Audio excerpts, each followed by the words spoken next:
Je sais pas ce qui se passe ces derniers temps, mais j'ai vraiment l'impression d'enchaîner les mangas exceptionnels, et du coup, comme je l'avais fait pour vous présenter La vie de Mizuki, de Shigeru Mizuki, je me sens obligé de vous parler une fois de plus de manière beaucoup plus directe et surtout de manière beaucoup plus subjective. En effet, je viens juste de terminer la lecture d'une vie dans les marges, manga en 2 tomes de Yoshiro Tatsumi, et on peut dire qu'il est loin de m'avoir laissé de marbre. Pour cette vidéo, je vais donc vous inviter à venir avec moi pour découvrir tout un courant de la BD japonaise et ses auteurs, et ce courant, c'est le Gekiga.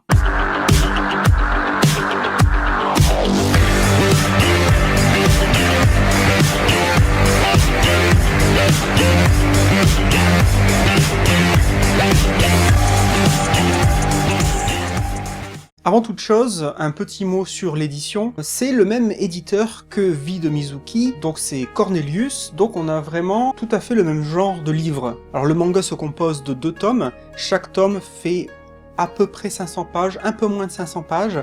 On a une couverture en dur, et on a toujours 2 marque-pages, car vous verrez qu'il y a beaucoup de notes de fin de volume, toujours comme Vie de Mizuki. Ainsi, on se retrouve avec une édition vraiment très belle, ça fait vraiment un très bel objet, un très beau livre, mais bien sûr, il faut garder à l'esprit que tout cela a un coût, il faut compter entre 30 et 35 € par volume, donc oui, c'est un investissement, mais j'espère vous montrer au fil de cette vidéo que cet investissement est tout à fait justifié. Alors Une vie dans les marges, de quoi ça parle? Eh bien, c'est un manga autobiographique, même si l'auteur ne se met pas directement en scène, il utilise un pseudonyme, mais on comprend très vite qu'il s'agit de lui. Le manga s'ouvre sur la période d'après-guerre au Japon, donc à la fin des années 40, au début des années 50, et à cette époque-là, eh bien, le manga était très restrictif dans ce qu'il proposait au lecteur. En effet, à l'époque, il y avait un maître qui régnait sur le manga, c'était bien sûr Osamu Tezuka, le papa, entre autres, de Astro le petit robot, ou Astro Boy pour les puristes. Et en ce temps-là, le manga, eh bien, était vraiment très limité. En effet, il était considéré comme quelque chose qui devait s'adresser quasiment uniquement aux enfants, ou en tout cas à un public très jeune, et donc pour les auteurs, il était quasiment obligatoire de faire soit dans l'humour, soit dans l'aventure, mais en tout cas il était presque hors de question de mettre en scène quelque forme de violence que ce soit, par exemple pas de sang, pas de crime, ou autre. À cette époque-là, donc au début des années 50, Yoshiro Tatsumi, l'auteur de ce manga, a une vingtaine d'années, et il est passionné de manga, aussi bien dans la lecture, mais aussi dans l'écriture. Avec son frère, mais aussi un peu plus tard avec d'autres jeunes auteurs, on les verra passer tout leur temps libre dans l'écriture, dans le dessin de manga, qu'ils envoient sans cesse à des maisons d'édition, mais aussi à des magazines dans l'espoir d'être découverts et d'être publiés. Et même si la plupart d'entre eux vouent un culte sans borne à Osamu Tezuka, en tout cas, ils ont conscience de son talent et montrent ainsi beaucoup de respect envers lui, certains d'entre eux ont aussi la volonté de pouvoir proposer autre chose, c'est-à-dire de sortir de ce carcan et de pouvoir écrire des histoires de crimes, où il y aura de la violence, il y aura du sang, de la science-fiction, que sais-je encore. Mais en tout cas, il voulait proposer quelque chose d'ancré dans la réalité. Par exemple, parler de la mort, parler de la dépression, parler de la famille, parler du travail. Tous ces sujets-là étaient presque bannis des mangas à l'époque.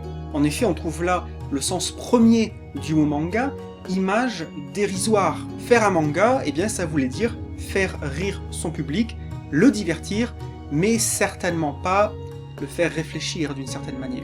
C'est ainsi que Yoshiro Tatsumi et tout un groupe de jeunes auteurs vont progressivement se rapprocher jusqu'à former un groupe pour essayer de faire naître une nouvelle approche des mangas, et même au-delà de ça, il ne faut pas voir ce qu'ils vont construire comme quelque chose qui serait du manga mais un peu différent, mais vraiment une espèce d'entité à elle seule. C'est ainsi qu'au fil des créations, au fil des œuvres qui seront publiées petit à petit, eh bien Yoshiro Tatsumi va inventer le terme qui va englober toute cette nouvelle vague, et ce terme, c'est le Gekiga. Ce terme voulant dire image dramatique, en opposition à manga, image dérisoire. Une vie dans les marges va donc retracer l'émergence, la naissance de toutes ces nouvelles idées qui vont finalement donner lieu à ce nouveau courant de la bande dessinée japonaise, le Gekiga. Et c'est là que réside tout l'intérêt de lire Une vie dans les marges, puisqu'on se rend compte à la lecture que si ces jeunes auteurs passionnés ne s'étaient pas d'une certaine manière battus pour faire naître ce nouveau courant, eh bien peut-être qu'à l'heure actuelle, nous n'aurions pas par exemple les seinen, qui sont les mangas qui s'adressent à un public plus adulte. Peut-être que si le Gekiga n'avait jamais vu le jour, eh bien aujourd'hui, tous les mangas seraient encore humoristiques, ou des récits d'aventure, mais il n'y aurait aucun thème vraiment profond, adulte, abordé. En tant que lecteur et passionné de manga, à la lecture de Une vie dans les marges, on se rend compte donc de ce que l'on doit à Yoshihiro Tatsumi et à sa bande de jeunes auteurs. Mais l'intérêt de lire Une vie dans les marges ne s'arrête pas là, car il met en scène de manière vraiment passionnante la relation entre les auteurs, les mangaka et les éditeurs. En effet, d'un point de vue de simple lecteur, on pourrait facilement imaginer que c'est l'auteur qui est maître à bord, c'est lui qui prend les décisions par rapport à son œuvre. Et bien en fait, dans Une vie dans les marges, on verra que ce n'est pas du tout le cas. On sera témoin à de nombreuses reprises des relations très tendues entre les jeunes auteurs et les éditeurs, à plus forte raison dans ce contexte qui était très fermé pour l'époque. On verra par exemple les auteurs crouler sous les commandes des éditeurs, comme Yoshihiro Tatsumi l'a vécu, avec sans cesse des requêtes par télégramme, par téléphone, par courrier, en disant « Eh bien, j'ai besoin d'une couverture pour mon magazine pour dans 2 semaines, j'ai besoin de 12 pages pour tel manga le mois prochain, etc. etc. » Un autre attrait de Une vie dans les marges, c'est le fait qu'il met en scène énormément d'auteurs qui, certes, à l'époque étaient méconnus parce que très jeunes, mais qui aujourd'hui, pour certains, ont acquis vraiment une notoriété indéniable.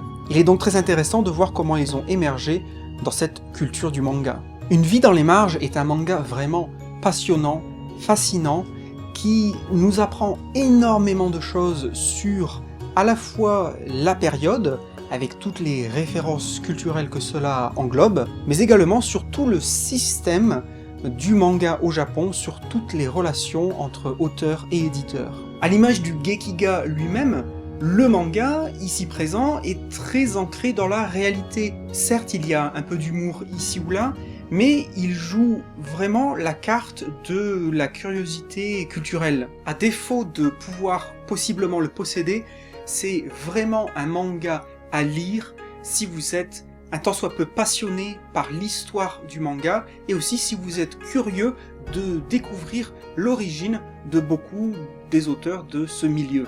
Cela est bien sûr entièrement subjectif, mais je ne peux que vous encourager à aller découvrir cette œuvre. Finalement, j'en garde une expérience de lecture très riche, très dense, qui m'a vraiment happé et que honnêtement je n'arrivais pas à lâcher. Et il est vraiment dommage que de nos jours on entende aussi peu parler du Gekiga, car je vous assure que c'est vraiment un univers à part dans la BD japonaise, mais qui propose des perles vraiment fascinantes, telles que Une vie dans les marges. Bref, si vous ne connaissez pas le Gekiga, ou si vous en avez entendu parler et vous êtes curieux de cet univers, de ce mouvement, je ne peux que vous encourager, que vous inviter à lire Une vie dans les marges de Yoshihiro Tatsumi. Et bien voilà, c'est tout pour cette fois. Alors, comme la dernière fois, j'ai choisi d'adopter un ton, d'avoir une approche beaucoup plus subjective, beaucoup plus directe, et j'aimerais beaucoup que vous me disiez en commentaire si cela vous plaît par rapport au format habituel. Est-ce que vous seriez en faveur de garder cette approche plus subjective, ou est-ce que vous préféreriez que je revienne sur le format plus habituel des vidéos lumière sûre? La grande différence étant bien sûr que le format classique, les vidéos sont écrites, sont préparées à l'avance, alors que ici, j'essaye de parler plus avec le ressenti de lecteur avec le cœur, j'ai envie de dire. Eh bien j'attendrai avec beaucoup d'impatience vos commentaires, et puis bien sûr n'hésitez pas à me dire si vous avez lu Une vie dans les marges, ce que vous en avez pensé. Je vous dis un grand merci d'avoir regardé cette vidéo, et comme d'habitude, restez curieux, je vous dis à très bientôt sur Orient Manga.